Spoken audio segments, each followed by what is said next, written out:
పెద్ద రామరాజు గారు నాకు బాగా తెలుసు.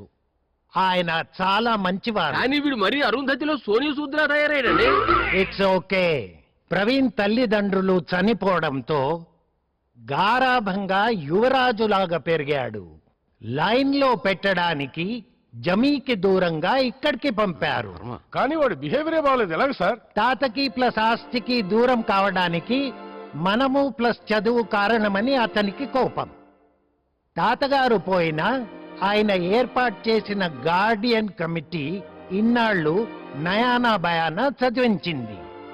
మైనారిటీ తీరగానే నేను చదువు మానేస్తానని అతను వచ్చిన రోజే చెప్పాడు. That is why he's behaving like this. ఏమనుకోకండి.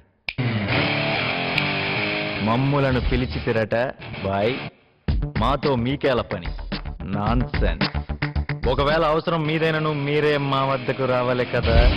ఆబ్వియస్లీ రాజా ఎవరు వచ్చి ఇంతసేపు అయినా సరే మీరు ఇంకా లేచి నిలబట్టలేదంటే మీ అమాయకత్వం నాకు అర్థం అవుతుంది. ఎవరిని? మిమ్మల్ని. విజయ్, పెద్దలతో నువ్వు ఇలా బిహేవ్ చేయకూడదు. లేకపోతే ఏంటి సార్, నేను మీకు ముందే చెప్పాను, నాకు చదువు అంటే చాలు, ఎక్కడ లేని సైడ్ ఎఫెక్ట్స్ వచ్చేస్తాయి. ఎలాగూ 1 year అయింది. ఇంకో 2 ఏళ్లు కష్టపడితే సర్టిఫికేట్ నీ చేతికొస్తుంది. ఏం చేసుకోమంటారు సార్ దాంతో? ఎలాగో రేపటి నుంచి నేనే ఒక 100 మందికి ఉద్యోగం ఇచ్చే పొజిషన్ లో ఉంటా. చూసారా అబ్బా. అతను అలా మాట్లాడుతుంటే సర్దుకోమని ఎలా చెప్తారు సార్? అయ్యయ్యో, సరే, టీసీ కోసం అప్లై చేయి. అది కూడా నేను చెప్పాలండి సార్, మీరే ఎక్కడైనా పెట్టేసుకోండి. This is too much. ఇప్పుడు బాగా కాలింది దీనికి. ఇవాళ నుంచి మీరెవరో నాకు తెలియదు, నేనెవరో మీకు తెలియదు.